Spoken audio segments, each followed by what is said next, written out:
Saya cerita sedikit tentang pertemuan saya dengan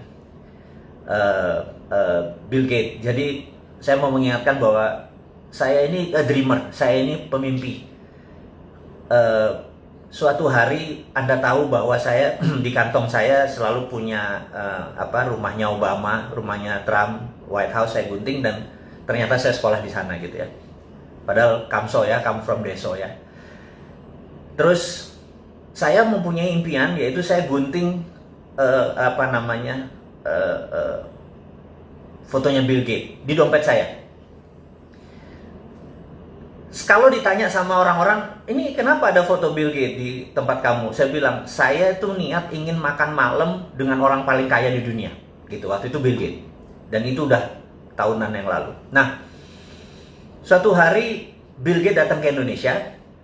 Ada sahabat saya, wartawan senior dari koran kenamaan Indonesia. Kemudian dia bilang, Mas, saya ada tiket, kamu makan malam sama Bill Gates. Waktu itu Bill Gates di zamannya Pak SBY, 2009 atau 10 saya lupa ya. Kan datang ke Indonesia. Kita makan di Mulia tapi dengan 400 orang. Saya bilang, ini dream come true. Bayangin, setelah saya nempel gambar Bill Gates di dompet saya, karena saya liatin terus, saya bilang suatu hari saya makan malam sama dia, suatu hari saya makan malam sama dia gitu. Nah, alhamdulillah, benar. Apa yang saya lakukan? Saya duduk di round table di Hotel Mulia, Bill Gates duduk jauh. Saya sambil di situ ya ada orang-orang terkenal lah, ada menteri, ada pejabat-pejabat teras zaman waktu itu. Nah, lagi kita makan. Dalam hati saya bilang, kayaknya nggak sah sih kalau saya makan malam atau kita makan malam, tapi jaraknya jauh. Emang saya lihat dia, jadi saya cuma ngeliat dia pakai batik, saya ngeliat, oh orangnya gini, orangnya santun, tapi smart, tapi ya gitu deh. Saya cuma sambil membayangkan gitu ya. Nah, kemudian, tapi saya bilang saya nggak puas nih kalau nggak ngobrol, ini nggak sah nih gitu ya. Nah, terus di tengah-tengah acara lagi makan, ada yang nyeletuk gitu, Mr. Gates, might as well, kan kita lagi bareng-bareng di tempat makan, boleh nggak kami tanya jawab? Terus mereka nanya sama si audience, sama kita yang ber-300-an orang ini nanya, is there anyone yang di sini yang mau bertanya pada Mr. Gates? Apa yang terjadi? 300-300-nya angkat tangan. Saya mau gitu ya. Saya bilang, oh gila. Terus dia bilang, temennya ngomong di sebelahnya, oke, Mr. Gates maybe only bisa answer dengan 5 pertanyaan aja, jangan banyak-banyak. So, siapa yang mau nanya, tolong nulis di kertas gitu ya.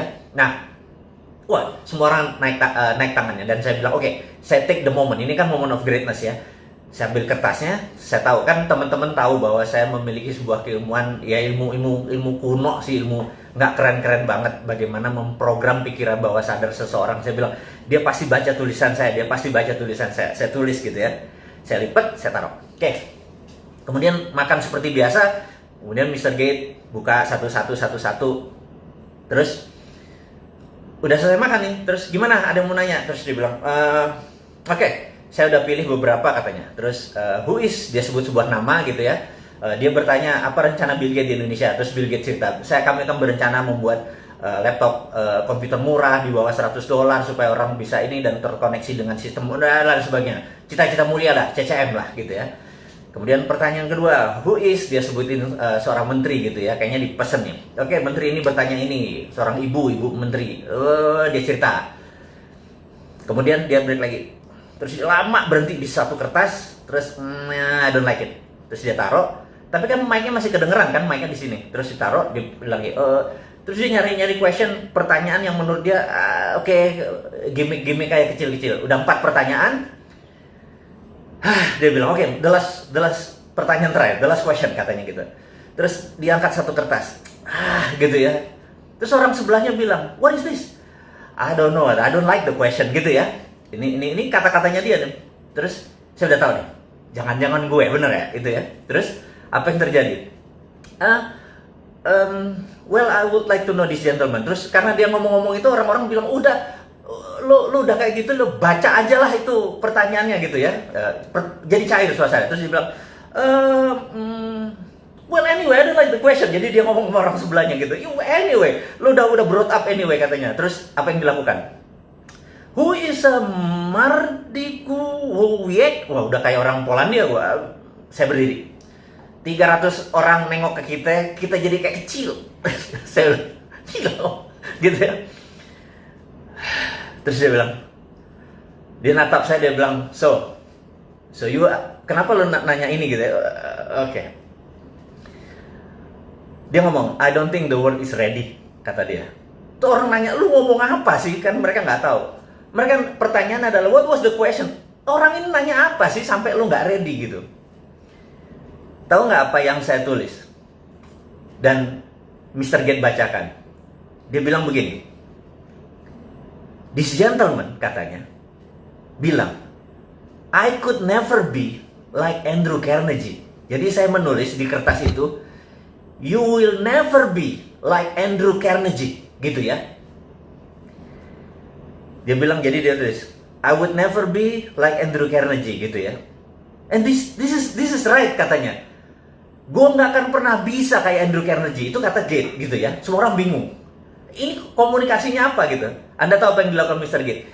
Bill Gates membuka dompetnya, kemudian dia kasih potret gambar kayak foto saya itu, dia bilang, "Si, fotonya Andrew Carnegie ada di dompet gue," katanya. Saya juga kaget. Dan you are right, I would never be like him. Terus, oke, saya ceritakan dulu kenapanya gitu ya. Saya mengidolakan Bill Gates mengidolakan Andrew Carnegie. Jadi saya tuh waktu itu berpikir, dalam hidup seseorang pasti punya punya drive yang membuat dia menjadi segitu powerful seperti sekarang. Dan pasti ada role model. Dan saya lihat dia, Bill and Melinda Gates ini, kalau pendapatan dia $60 billion, $20 billion ada di Bill and Melinda Gates. Jadi dia berzakat itu 30-40% gitu ya. Mungkin 30% lah atau 20% dari income-nya masuk ke Bill and Melinda Gates Foundation. Karena Bill Melinda Gates Foundation duitnya lebih dari $18 billion. Cukup powerful. Pasti dia punya sebuah role model. Dan saya tahu the biggest philanthropy in the world adalah Andrew Carnegie. Jadi Andrew Carnegie adalah, Anda boleh cek siapa Andrew Carnegie. Di seluruh dunia, Museum Andrew Carnegie itu ada, gitu ya. Anda kalau pergi ke Singapura ada, pergi ke Bulgaria ada, Anda pergi ke London Anda ketemu Museum Andrew Carnegie. Andrew Carnegie mendedicate uangnya untuk pendidikan, informasi, dan museum, koleksi-koleksi sains. Nah, Andrew Carnegie di tahun 1900 dia menjual US Steel, dia memiliki Dow Jones, dan Anda tahu Dow Jones, saya udah nggak bisa diceritain lah. Ada New York Stock Exchange dan lain sebagainya. Yang jelas dia punya US Steel yang waktu dia jual angkanya $1 billion. Pada saat sekarang waktu dia menjual US Steel itu di 19 sekian itu, kekayaannya itu kira-kira 4 kali kekayaan Bill Gates saat ini. Jadi kalau Bill Gates punya berapa? Katakanlah 80 billion, dia punya 4 kalinya, 320 billion. Jadi kita tahu itu duit waktu itu. Nah, Anda boleh cek di Wikipedia. Di tahun 1898, Filipina ingin merdeka dari Spanyol. Dan Spanyol waktu itu minta uang $20 billion. Filipina nggak punya uang tebusan seperti itu memerdekakan Filipina, dan Filipina minta Amerika. Amerika nggak punya uang, Federal Reserve nggak punya uang, dan Federal Reserve meminta Andrew Carnegie menebus $20 billion untuk kemerdekaan Filipina. Sahabat, apa yang dilakukan? Andrew Carnegie membayar tunai $20 billion, sebuah negara yang dia merdekakan, tanpa sekalipun dia pernah injak tuh tanah Filipina. Jadi, ini membuktikan satu hal, bahwa swasta Amerika lebih kaya daripada negara Amerika. Dan Andrew Carnegie menjadi the biggest philanthropy yang menjadi role modelnya Bill Gates. Karena itu di dalam analisa saya, menganalisa Bill Gates, saya menebak bahwa dia pasti punya role model gitu ya. Dan saya menebak pasti Andrew Carnegie. Saya nggak pernah tahu, tapi ini kemampuan analisis, kemampuan Sontoloyo. Yang Sontoloyo itu saya bilang, oke, you could never be like Andrew Carnegie. Lo nggak akan pernah bisa menjadi seorang Andrew Carnegie. Dan dia bilang, you are right. Gue nggak pernah bisa jadi Andrew Carnegie. Nah, jadi itulah yang memotivasi dia. Itulah yang memotivasi saya bahwa kalau Andrew Carnegie pernah begini, di rumah yatim pun saya mencoba mendedikasikan kecil, filantropi kecil, nggak jauh sekali dari seorang Bill Gates dengan foundationnya atau Andrew Carnegie. Tapi ini gamesnya, mau jadi the best of the best ya, Ya kita berkompetisi dengan the best, berkompetisi dengan Andrew Carnegie gitu ya, bukan berkompetisi sama 4L gitu ya, itu bukan kompetitor kita gitu. Dia pernah ya gitu, kompetitor kita gini, bukan kompetitor, role model gitu ya, dan kita bersaing sehat.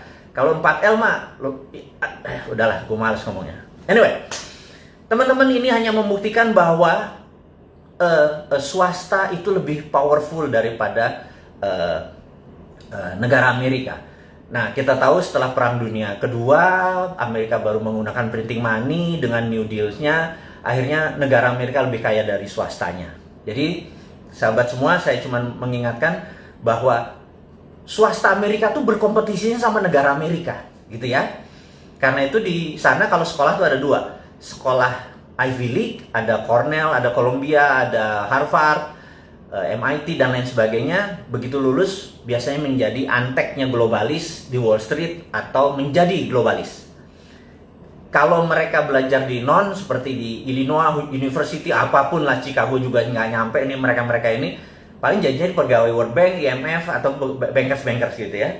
Anda harus mengingatkan ini dua ini. Nah, Wall Street ini saat ini menguasai mungkin 60% kekayaan dunia. Jadi Tencent di situ, Alibaba di situ gitu ya. Ini kita mau melihat how the world work, bagaimana cara dunia bekerja. Jadi Anda paham apa yang terjadi. Nah, sewaktu Trump menyatakan akan menutup Wall Street, itu dia mengancam globalis sebenarnya, supaya lu jangan sama Demokrat, lu sama gua gitu ya. Nah, kita itu skenarionya. Nah, kita balik ke China saat ini. Akankah terjadi perang di Laut Cina Selatan? Gitu. Resikonya adalah pantai timurnya Cina rata, tentara Amerika habis, gitu ya. Menurut saya, Xi Jinping adalah pedagang, Trump adalah pedagang. Menurut saya tidak perang. Ingat, walaupun tidak perang, Indonesia harus ambil posisi. Saya tadi kemarin saya pernah bilang, ada tanya 4L apa gitu ya. Ya habis pundak, lutut, apa 4L-nya? Ya lanjutin gitu ya. Oke. Jadi saya menyatakan bahwa Indonesia saat ini tidak ngambil posisi, dan itu salah. Harusnya Indonesia ngambil posisi bela Cina, bela Amerika. Itu bedanya. Jadi jangan stand alone gitu ya. Kita harus ngambil dua-duanya. Jadi ngambil Amerika, ngambil Cina dengan choking point. Saya ulangi lagi, choking point adalah Selat Malaka yang paling sempit, di mana waktu dulu Sriwijaya, Hang Tuah, Hang Nadim segala macam menguasai selat ini, Indonesia berjaya secara maritim. Hampir 600 tahun kita berjaya secara maritim. Dan choking point saat ini lost control. Kata kita tidak mengontrol choking point. Kalau saya jadi pemerintah Indonesia saat ini, choking point-nya diminta Cina sama diminta Amerika, jawabannya adalah yes. Saya kasih ke Amerika, kalau Amerika memberikan saya 5 tahun pinjaman IMF tanpa bunga, saya minta list yang nggak mungkin Amerika tentuin. Sama Cina juga sama. Yes, saya akan kasih Cina, tapi Cina harus utang di Indonesia dan kewajiban di Indonesia semuanya dinolin lagi dan lain sebagainya. Kasih semua sebuah penawaran yang mereka nggak mungkin bisa penuhi, tetapi di situ terlihat bahwa kita punya standpoint. Jadi Amerika dan Cina lihat kita punya standpoint. Gue di belakang lo kalau, gue di belakang lo kalau gitu ya. Tapi kalau sekarang kita menarik diri, begitu Amerika sama Cina terjadi consolidate, berdamai, apa yang terjadi? Partai Demokrat bingung, dan globalis nempel ke Trump. Sekali lagi, ini dunia selalu kayak gitu, globalis nempel ke Trump. Begitu globalis nempel ke Trump, Cina bermain dengan Cina, mereka nengok ke Indonesia. Lo goceng, lo nggak fair. Lo sekarang mau ambil untungnya doang. Jadi waktu Amerika menjanjikan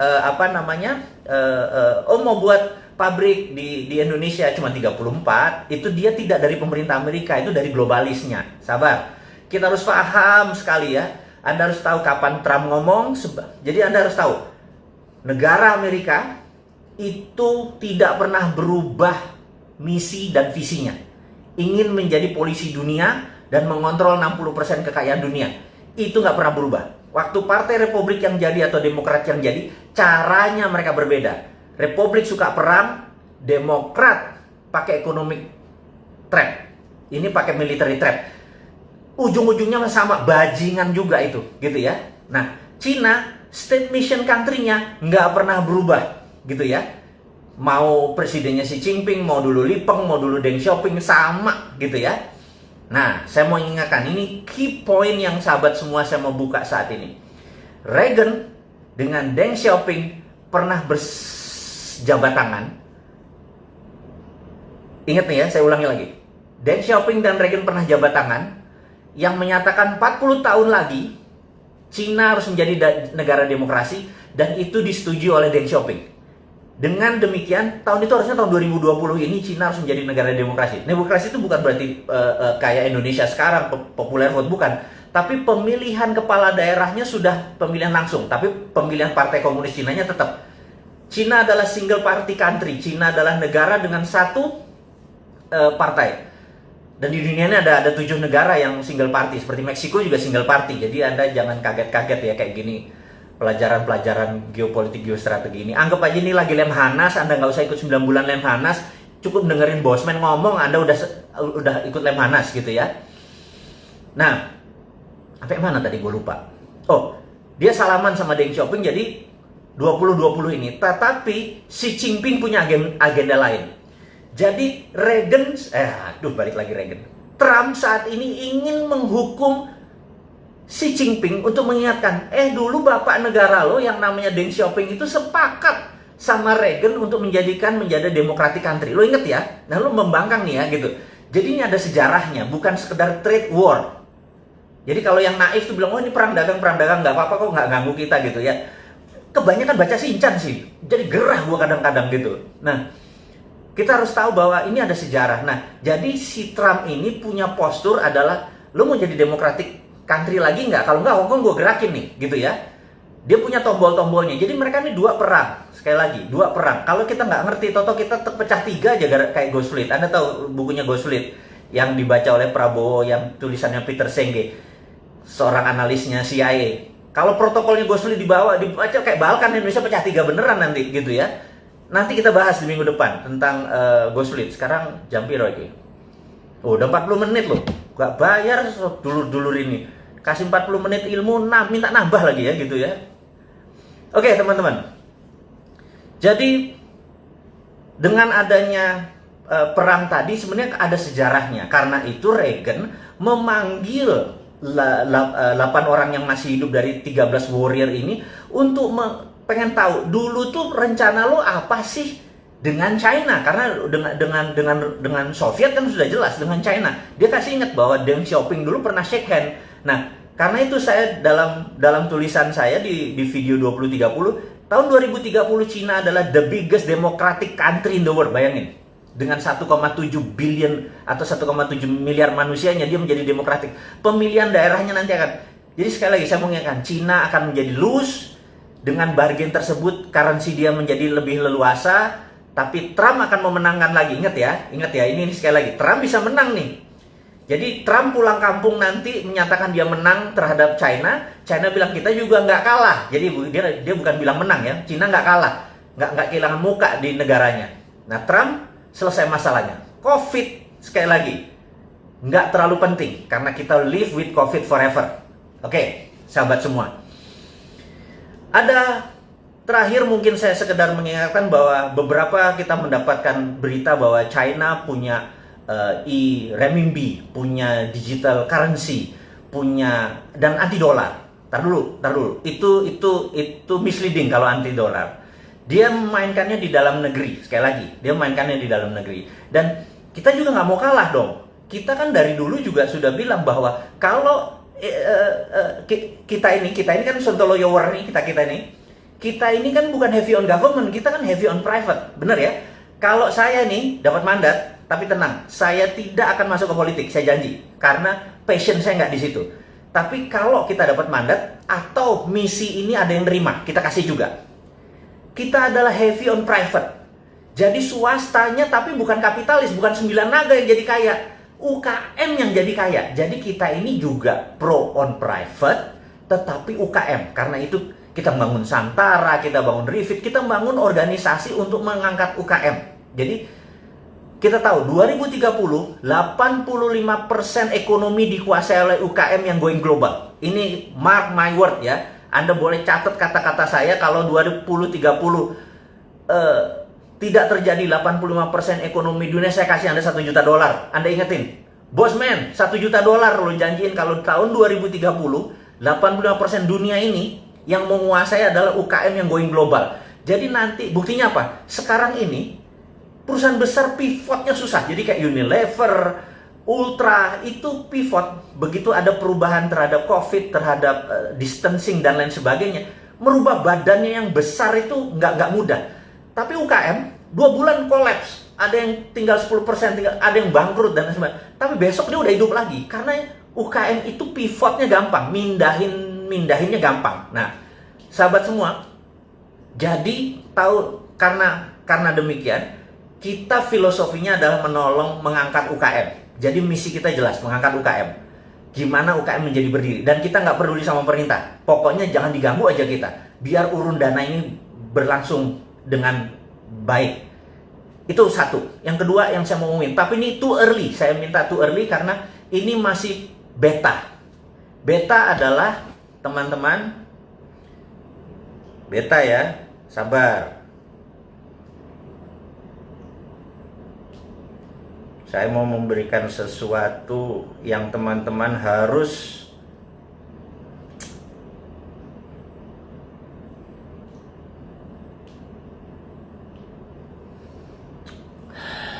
kebalik ya. Kalau kebalik nanti kita akan kasih. Oh, kebacanya kebalik ya. Oke. Tanggal 20 bulan Mei 2020 jam 20, saya atau kita bersama-sama sahabat semua akan meluncurkan yang namanya dinaran. Dinaran adalah cara pembayaran rupiah Anda. Setiap Anda masukkan rupiah, ada emas senilai rupiah Anda. Jadi kalau emas naik, rupiahnya naik. Dan setiap Anda belanjakan pakai ATM tadi, dimanapun, turun 1 juta, ya gramasinya ikut turun. Jadi untuk pertama kali dalam sejarah dunia, rupiah Anda punya underlying emas. Dan inilah menjadi terobosan. Ini sudah ada persetujuan dari semuanya, sudah akan diluncurkan. Anda jangan bangga dengan renminbi, Anda jangan bangga dengan apapun, karena ini produk tanah air. Ini membuat emas Anda nggak ada rupiah Anda tidak ada inflasinya, gitu ya. Kita buka di dinaran.id, itu cuma landing page, belum bisa buat transaksi. Nanti transaksinya ada di apps. Tapi Anda sudah boleh lihat bahwa kita nggak ada matinya sebagai pengusaha, nggak ada matinya sebagai putra bangsa untuk mengangkat derajat bangsa ini. Kita nggak peduli sama pemerintah miring ke Cina, miring ke Amerika, kita nggak peduli. Yang kita peduliin adalah dia harusnya miring ke Indonesia, miring ke putra bangsa, nggak usah terpesona dengan asing-asing itu. Dan berani nggak dia, Dinaran ini, aplikasi kita ini, dipromosikan supaya mulai sekarang kita udah nggak terpikir tentang inflasi, bahkan nggak terpikir ada riba karena harus taruh bunga di deposito supaya inflasi. Ya kan, kalau Anda punya 1 miliar, Anda taruh deposito 5% bunganya, itu untuk cover inflasi kan. Stop, gunakan itu semua, pakai jaminan underlying emas. Tapi ini bukan sekedar jual beli emas. Ini adalah rupiah Anda masukin seperti halnya ATM. Anda punya duit 10 juta, masukin ke ATM, bener nggak? Nah, cuman kalau ATM kan nggak punya apa-apa. Sekarang Anda punya emas senilai menjamin tadi. Waktu Anda belanja 1 juta, ya emasnya turun. Anda diemin aja, harga emas naik, ikut naik. Itu bedanya. Dan sekali lagi, ini akan diluncurkan tanggal 20 Mei tahun 2020 ini, hari Selasa ini, jam 20.00. Kenapa? Karena 20 Mei adalah hari kebangkitan nasional. Dan itu juga merupakan di bulan suci Ramadan, di mana kita ini harus sudah masanya berdaulat. Jangan sekali lagi pernah bangga dengan negara lain, banggalah dengan karya putra bangsa sendiri. Saya minta sahabat untuk mempelajari, melihat landing page ini. Kita diskusi nanti setelah ini ya, bahwa kita bukan sekedar mengkritik, kita bukan sekedar menggurui, nggak ada niatan, tetapi kita mau gandengan tangan, kita mau bersama-sama untuk menjadi sukses. Teman-teman, mudah-mudahan Dinaran ini bisa menjadi salah satu kontribusi kita yang lain lagi tentang kita membantu UKM, membantu bottom of pyramid yang saat ini nggak ada yang ngurusin, menjadi punya personal sovereign wealth fund. Negara punya sovereign wealth fund, yaitu aset-aset kita yang namanya nikel, yang saat ini sama RUU undang-undang mineral akhirnya diangkut dengan rare earth-nya sekalian, dengan uraniumnya, dengan kobalnya segala macam itu diangkut. Sementara harusnya itu kalau kita nih jadi terima mandat, stop semua pertambangan dan penambangan, itu jadiin SWF, sovereign wealth fund. Sama seperti yang rupiah tadi. Ya udahlah, daripada negara masih terlalu sibuk, yang pejabatnya masih memikirkan kantongnya dia, mungkin 7 turunan dia masih kurang cukup uangnya. Apa yang kita lakukan? Kita punya sendiri yang namanya sovereign wealth fund. Anda punya 2 juta taruh, Anda punya 1 juta taruh. Yang penting Anda sekarang tidak bergantung lagi pada bunga bank, tidak bergantung lagi pada sistem perbankan. Ini adalah banking from non-bank. Jadi ini adalah banking tapi dari non-banking. Jadi banking tapi bukan dari bank, gitu ya, dari dinaran. Ini breakthrough, ini mengagetkan banyak teman-teman di dunia OJK dan BI. Tapi ini adalah untuk kita semua, gitu. Ini adalah karya anak bangsa. Sahabat semua, akhirul kalam, saya tidak mau menahan Anda lama lagi karena sebentar lagi yang di Indonesia bagian tengah sudah akan buka puasa, yang di Indonesia bagian barat sudah siap-siap buka puasa. Selamat bergosip mengenai dinaran. Saya sekedar mengingatkan bahwa bagi mereka yang ingin membeli buku dan lain sebagainya, lihat di IG, di Jual Vision 2030 ada di IG,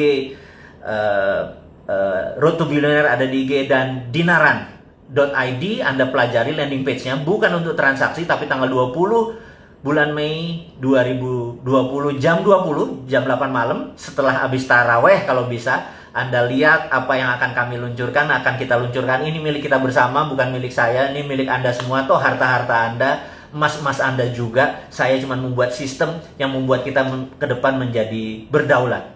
Sahabat semua, terima kasih atas perjumpaan hari ini. Sukses buat Anda semua, semangat buat Anda semua. Wassalamualaikum warahmatullahi wabarakatuh.